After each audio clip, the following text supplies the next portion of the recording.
me look at the front page of the Daily Post. It says here, it's not about how long you serve, but how well you serve, Mahama says as he launches campaign in Tamale. The Today newspaper says, we will police your ballot. Mahama assures NDC supporters. Okay, we have, let's see what the Chronicle says here. We won't sleep for 48 hours during the election. Okay, very interesting. We have here the Ghanaian Times saying that election 2024, vote for change. Mahama charges Ghanaians as he launches campaign. So every paper has an angle. Those who cover it have various different angles. The Daily Graphic says NDC ignites flame for change. Set stage for 2024 showdown. Okay, and then I'll give you what the Supreme newspaper says here. It does a comparison, and it says the clash of the Northerners. Baumia crowd in constituency event surpasses Mahama's national campaign launch. Okay, so this is the other angle that we have here. All right, so let me start with Paul on this one. Finally, the NDC has also hit the ground. Yes. We saw this coming, so it is not really much of news.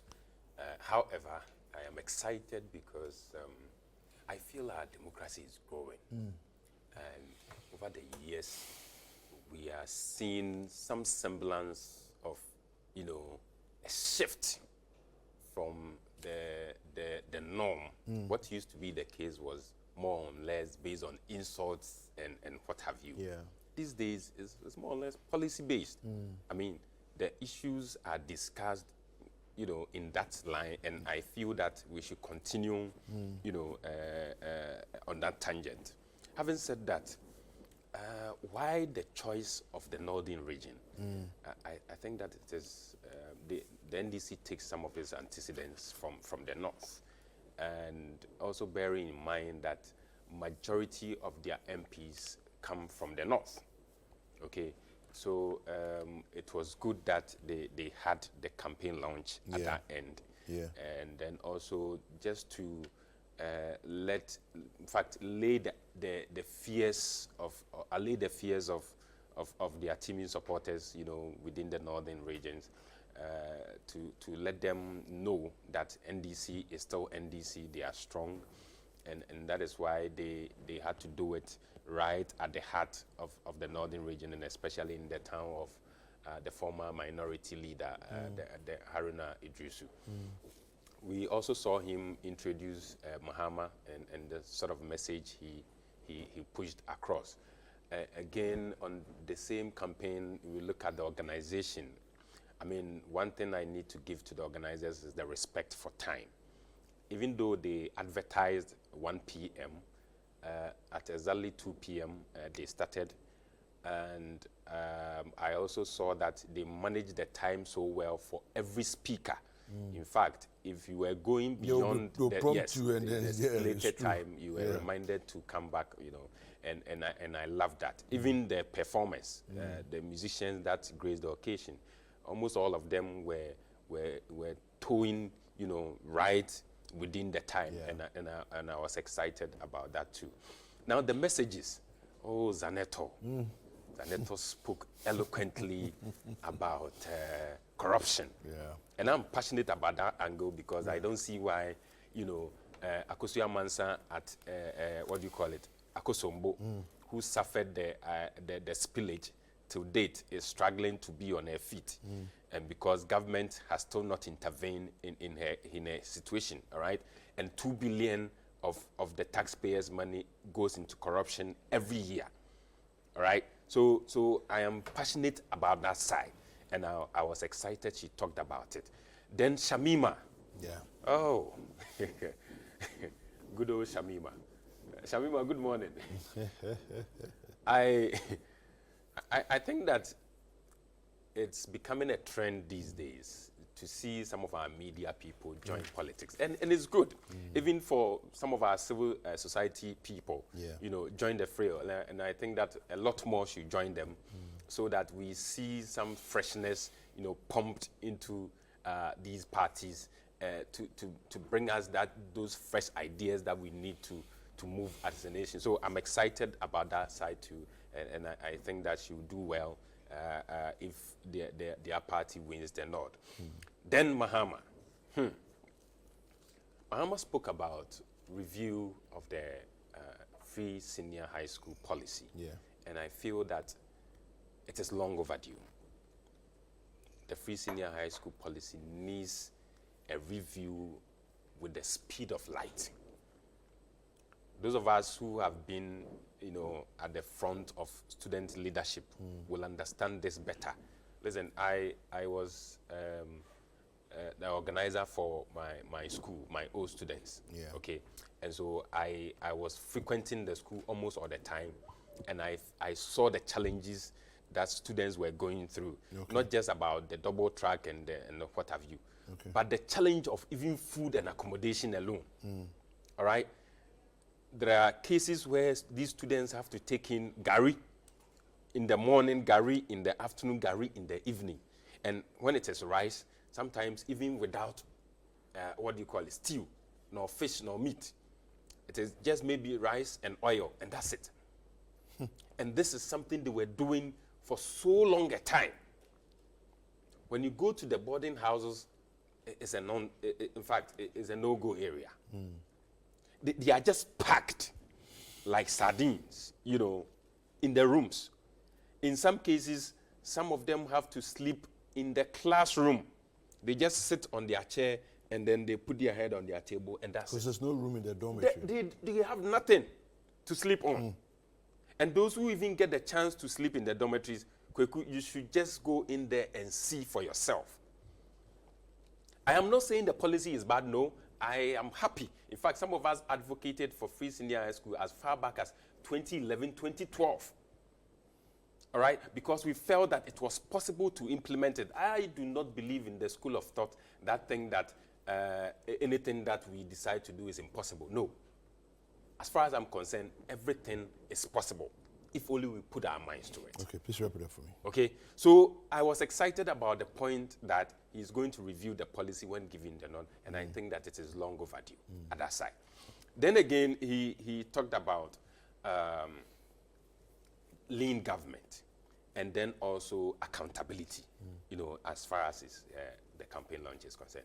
You see, I feel that our government size is too much, it's too big. And that is why we are always struggling to as it were, pay emoluments and what have you. We are always borrowing to service some of these things. And we cannot continue, we cannot sustain it as a nation. Look, Ghana, as desperate as we are, cannot be having in excess of 120 ministers. No. So there is the need to cut off regional ministers and deputies. We need to cut them off completely. If, as far as I'm concerned, they are a very needless part of our ministerial appointment. Why do you have district chief executives, municipal chief executives, and then you still have regional ministers and their deputies? And then second of all, you have a local government minister and you have deputies. Yeah. Really, what are they doing? Some of these, ministers need to be aligned. And some just, abrogated, if you ask me. Then quickly, Kweku. Accountability in his government. That if your notion, if your thought is that you are coming into the government to, as it were, steal or recoup whatever, then that is no place for you. And I think that all our political parties must go ahead and make such statements. But I think Nanado said the same thing in his running for election. So we should just take them as No, I one mean, of I'm those. just saying that it's not the first time we're hearing this. Nanado said the same thing. You see, it is time we hold our leaders accountable. Yeah. And I'm happy that organized labor is also there. Yeah. To hold the balls of government, if I can put it that way. All right. Okay. Thank you. Kabute.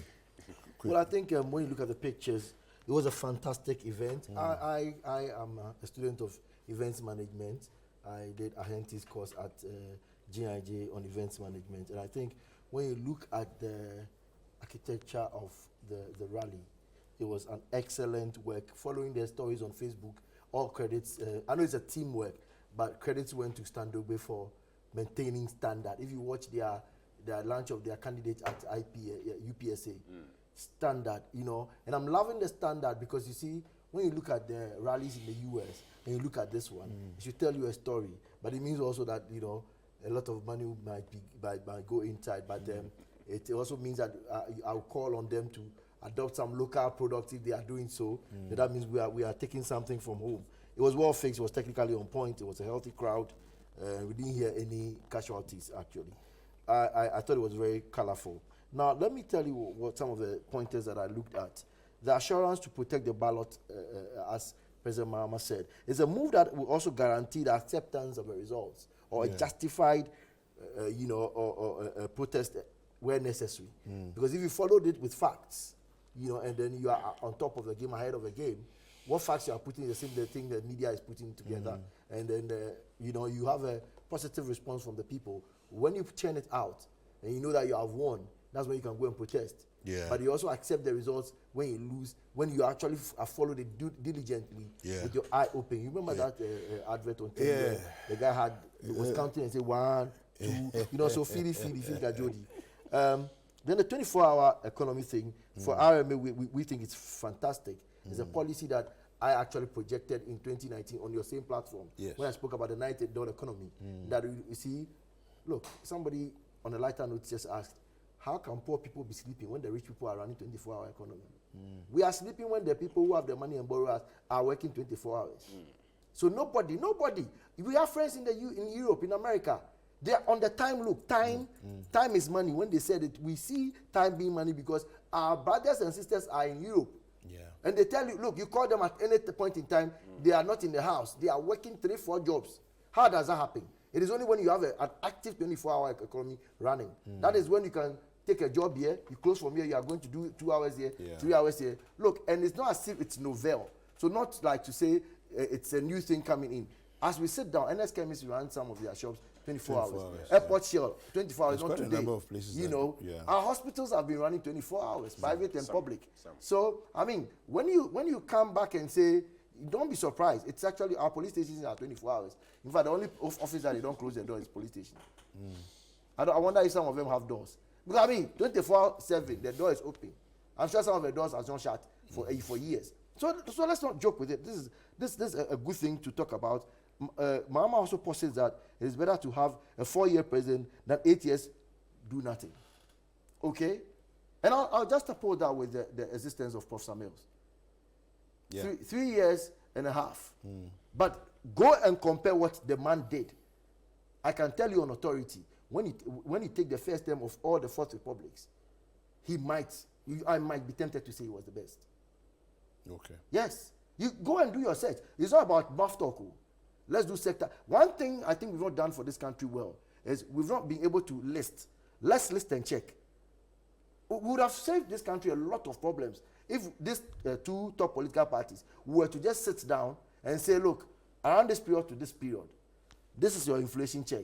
Even though in the face of the dollar rate, this is it. One standard check, you would have seen those who performed. And so, I also mentioned last time that I don't even believe in the 2 terms. Yeah. Because it's actually promoting, some lackadaisical attitudes along the line. And the presidents are not bold in their first term on certain issues. But if it was a 1 fixed term, 5 years, as President Kufuor proposed some time ago, we could go with that one. Let's try that one. Because maybe just 4 years or 5 years, 1 term for everybody else. Look, you cannot do all. Yeah. But in record time, if you are able to do X, we should be able to gauge alongside the authorities. What do you think about those who are arguing that the 4-year term is not long enough? Yeah, that's so. So I told them, I totally disagree with them. Look, you are not here to use duration. Yeah. If we have strong institutions, the institutions will be in motion already. All the time. So you come and just give direction. Yeah. And then if you had a national development authority, not a planning commission, that would just give advice. But an authority fixed with a national plan. In his talk of that thing, I was also looking at hearing something about that development plan. Okay? If you have a national development plan, the manifesto should feed directly. So of the development plan on education, we are doing X to X schools. So if it's about infrastructure, they will tell us the number of schools they are coming to build to add up to the ones that are existing. I mean, so that's how we can do those ones. So we have a grand plan. and then everybody builds their manifesto from the plan. Thank you. So that we are consistent. Everybody, doesn't matter who it is, consistently we can check. Taking from the plan. At the end of the day, you have a particular government that will skew in favor of something. You know, when we have an administrator, even in the universities, some of them focus on personnel, some focus on purely academic expansion, infrastructure, so we can have that direction. Also, let's call on the civil society, the media, and citizens. Around this time, as we are enjoying the talking, let's also enjoy the writing and noting down. One best way to take people and politicians especially on is to pick them on the things they themselves said. And with social media now, it's becoming wonderful. You say the thing, it has been recorded. I think when we strengthened the NDPC, now the individuals, if it was a football scenario, you say the new players that have been signed on. And I'm talking about Shamima Muslim here, your former colleague, and then Kofi Ochedakun. I have some wonderful relationship with the both of them. I met Shamima through Nooks back in 2003 in the north, Tamale, UDS. So I think we became good friends, and through Nooks, Shamima was the MC for my wedding. Okay. So Shamima is a wonderful friend, and I cherish and salute to friendship. Any day, I mean, I remember Shamima. I mean, anytime I pick my wedding pictures, Shamima is in the middle. Shamima was a wonderful friend. I mean, and then also KOD, very intelligent, affable. He's a people's organizer. Yeah. I mean, our get-together meetups, you know, KOD would not sit at one place. I was in a party with him and my Paul. And Paul, he can deny, but the pictures are there to show. In fact, he was even paparazzi, he even recorded me. I'm seeing my lawyers about that case. And we grew up at Rage. We grew up at Rage around Rollins. I think maybe GBC might have lost some of those videos when the place burnt. But we acted plays of the revolution, myself and KOD growing up. I see. And Madame Selina Taylor, when she passed, I remember KOD called me and said, our mothers and fathers are dying. So I think the one bit about myself and KOD is when we missed the opportunity to go to Cuba and study. We wrote the exam with them, we passed, but our parents thought we were too young. I would have been a gynecologist by now, you know. I'm sure I would have loved that part of medicine. But we were going to Cuba to be doctors, actually. So that's it for the Of all the disciplines, that's the one I would you have want. been a very good gynecologist.